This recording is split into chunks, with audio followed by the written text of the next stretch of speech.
Hey guys, it's Taco Tuesday, so I'm going to be making some carne asada tacos today. While we're doing that, I just wanted to talk a little bit about my pregnancy and things I do differently. I am currently 37 weeks pregnant. People are always shocked, when I talk to them and tell them I'm still lifting weights, doing jiu-jitsu, other unconventional things. So I just wanted to talk about that while I prep this delicious dinner. So I have just over a pound of skirt steak here. The skirt steak is from the diaphragm of the cow. Cows do a lot of heavy breathing, kind of like me right now. The muscle is very strong, dense fibers, has a lot of connective tissue in there, which is really healthy for you to eat for your own connective tissue. Has these nice long muscle fibers that you can see right there. So it's kind of a leaner meat. It needs a bit of tougher meat. It needs a bit of marinade. I'm just gonna stick this in here and we'll go over what we're marinating it with. I have about a half cup of orange juice here. The acidity from the oranges will help break down those muscle fibers to make it a little more easy to chew. And then here I have a mix of soy sauce and olive oil. And then I have a packet to season organic carne asada taco seasoning. It has paprika, garlic, onion, cumin, chili, black pepper, chipotle, and oregano. So if you don't have one of these, you can just make your own. It's not that hard. Before you cook, you obviously have to wash your hands. So I always keep our fragrance-free tallow and honey liquid soap here. I use the fragrance-free one in the kitchen because I like to use it to wash our produce as well. So it just makes it really convenient to have it right there to wash my hands, wash any dishes. Like I like to wash my cutting boards and cast iron with it because it's not so drying like the regular dish detergent. And then I can wash my hands, wash my produce, and wash my kids' hands too. I don't have to worry about anything hurting her either. One of the, I think major things about my pregnancies that has made it more bearable for me, more enjoyable is, and just more healthy overall, is the way that we eat. We're still eating a whole foods diet. And I think a lot of women, even if they were eating a good diet before they got pregnant, as soon as they get pregnant, they kind of fall into this excuse of, well, I'm pregnant now, so I can eat whatever I want. It's really not going to help you in the long term or help your baby. So even though I'm pregnant, I don't necessarily change my diet much. I don't give in to every whim. I'm not saying I never eat a pub sub or something, but I try to keep it, 90% clean and not change what I'm doing. What does your diet, what are the staples in it? We eat ground beef, I feel like 4 times a week, like ground beef and rice, ground beef and potatoes. We eat steak probably once a week. We'll eat chicken once or twice a week. I try to keep my snacks and lunches simple, like yogurt or just some salami and cheese, a lot of fruit, and just keeping hydrated too with juices and stuff. So I don't want to just be chugging water all day. I gotta stay hydrated with some electrolytes too.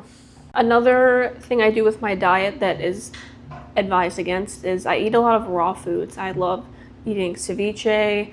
I love eating tuna tartare, steak tartare, raw milk, raw cheeses, raw oysters. I think that stuff is absolutely so healthy for you and just makes such a healthy pregnancy and healthy baby as long as you're getting it from the right sources and not don't get it from the gas station. But I think the raw foods, they're so bioavailable. You're not cooking any of the nutrients out, and it feels more satiating than eating a hamburger or something sometimes, just because it's like you can feel those nutrients getting to you. I think around 32 weeks or something like that, I asked Matthew, I was like, I need a steak, and I need it to be he usually cooks it medium well, and he's like, that's perfect. And I'm like, no, I need the steak to be rare. And he cooked it for me, and he was definitely unhappy with how rare it was, but it felt I just got that feeling it was so satiating, it was so nourishing. I don't know why, exactly what my body needed at that moment. That is just intuitive because it's not something that I would eat all the time. We eat steak a lot, but I don't always need it to be bloody. But those are I put a lot of salt on that steak too, which was it really hit.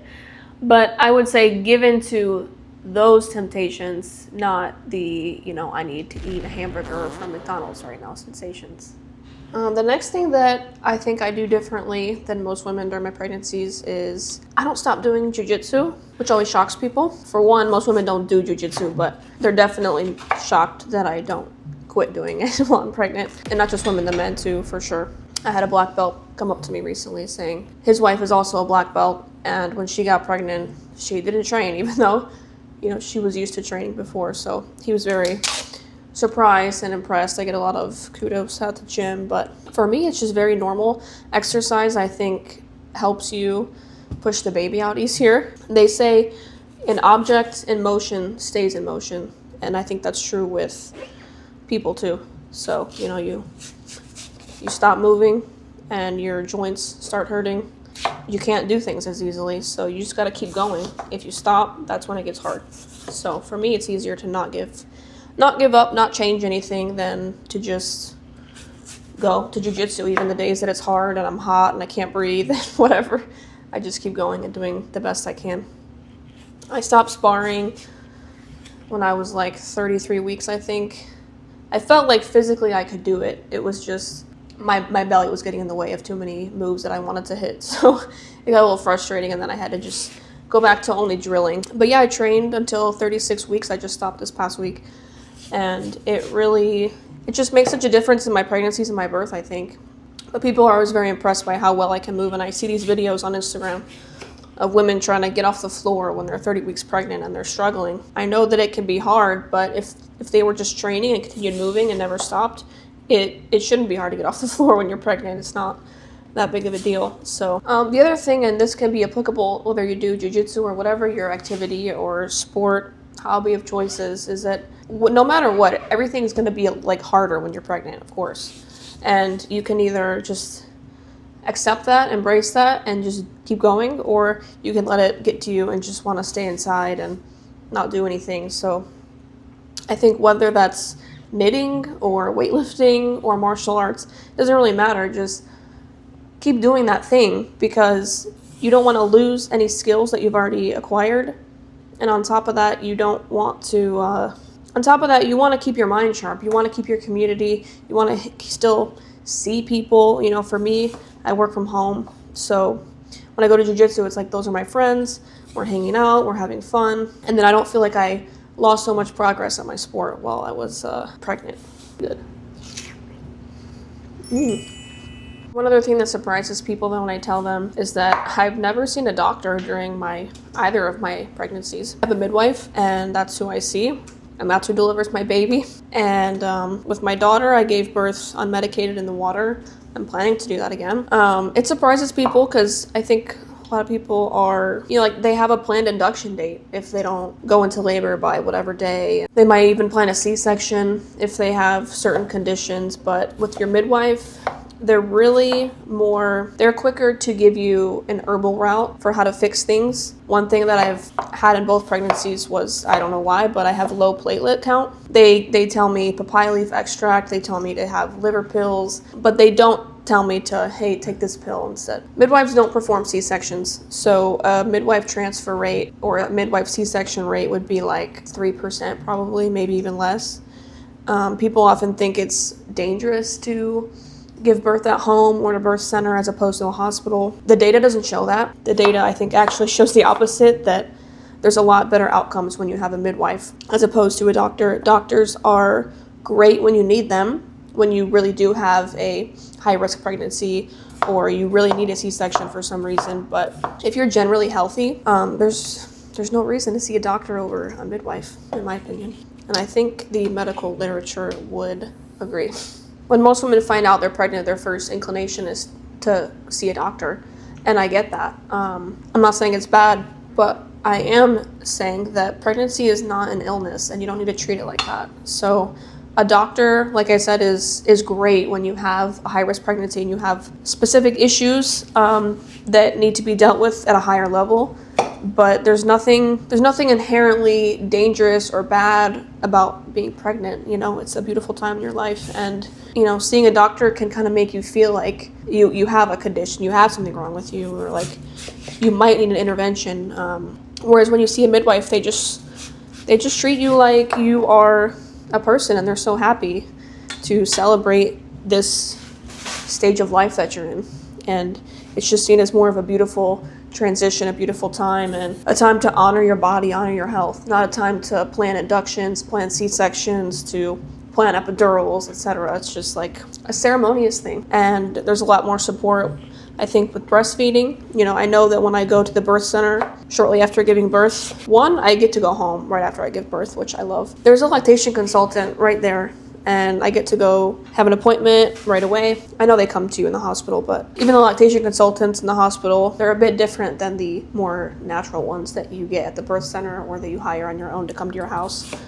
So I've just had such a great experience with midwives and with my birth center that I'm just really happy to be doing that again, and I would highly recommend it to anybody who's able to have a low-risk pregnancy and able to use a midwife and use a birth center instead of a hospital or a doctor's office. Lastly, the other uncommon thing I did during my birth was I did not have an epidural or any other pain medication. Gave birth in the water, which they call an aquadural. I didn't labor much in the tub. I pretty much just got in there and started pushing, so I can't say how much it helped with contraction pains, but this time I'll be getting in the water sooner, because I have heard that it helps with contractions. I wanted to be able to fully experience giving birth. Of course, the birth center doesn't do epidurals. I couldn't have gotten one if I wanted to, but they do offer nitrous oxide, like, you know, the laughing gas, the dentist. I honestly it didn't even occur to me when I was in labor to ask for it. Everything went by so fast, but I think I didn't really need it anyway. I really enjoyed that time. Okay, I'm not gonna say I enjoyed that time. I really enjoyed the natural experience. I'm not gonna say it didn't hurt. It was not pleasant. It hurts. I think as women, I think we're meant to go through it, and I think it brings you to a different bonding with your baby. I think it brings you a different bonding with life, and how you perceive the gift of life, the fact that we're here. And I think that the baby comes out maybe a little more alert. I also I just didn't want to have to, the epidural needle freaks me out. I don't like that big long needle, and I've heard women say that they have permanent spine pain from it. I've heard negative things, or like, oh, it didn't even work for me. I had to get it done twice and it never worked, or whatever. It's just, if you don't have it, you don't have to worry about any of that happening. My labor went by pretty quick, and the other thing I don't like about the epidural is you're kind of stuck. You have all these IVs now, you have a monitor, you have a needle in your back, like you can't really walk around. All the things that naturally progress your labor, like movement and getting in different positions, maybe getting on the toilet, getting in the bathtub, relaxing, all that stuff, once you have all these things hooked up, you feel like you are a medical patient, and it really limits your mobility. And all that stuff kind of will slow labor down. So for me, my labor went by super fast, no epidural, and I'm gonna do that again. It wasn't so bad that I wouldn't do it again. I'm hoping that this labor goes as well as my last one, and I plan on doing it the same way in the water with no medication. All right, guys, we just got back from the health food store. I got, not for dinner tonight, but just to have, we got some beef liver, local farm, and I picked up our weekly raw milk jugs. But it's not for us, it's for the cat. Don't worry. Tacos, we got some sliced red onion. We've got some cotija cheese. And then we got these. These are awesome. These are just really clean corn tortillas. They're from the Hispanic food store. They're like $3 and you get like 30 of them. So we've been trying to eat tacos until we go through this before they go bad. But the ingredients are just stone ground corn, water, and lime. So I think that means it's nixtamalized, right? Let's try out the raw milk. A lot of people are freaked out by raw milk, but I think you just gotta get over that. It's nothing to be freaked out about. And I drink other milk now, and I'm like, other milk tastes terrible to me. This is the only milk that I want to drink. So creamy. Like, it just tastes so fresh and delicious. Like, I think as long as you're getting it from a good source, there's no fear in having raw milk. I think there's a lot of other foods that are much more dangerous to eat, like lettuce. Enjoy the raw milk. Get healthy.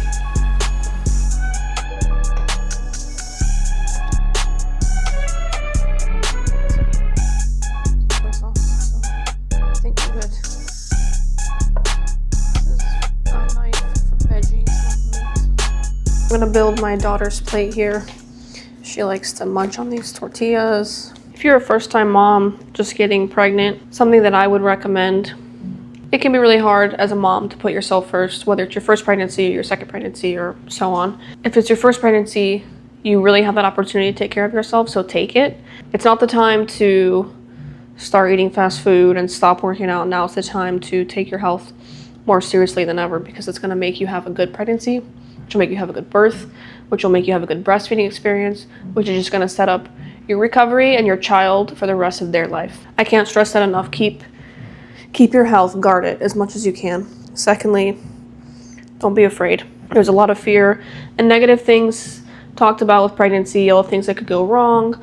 A lot of women's experiences are negative, so try to just tune all that out and focus on your health, your well-being, your happiness, and your marriage, your life, etc.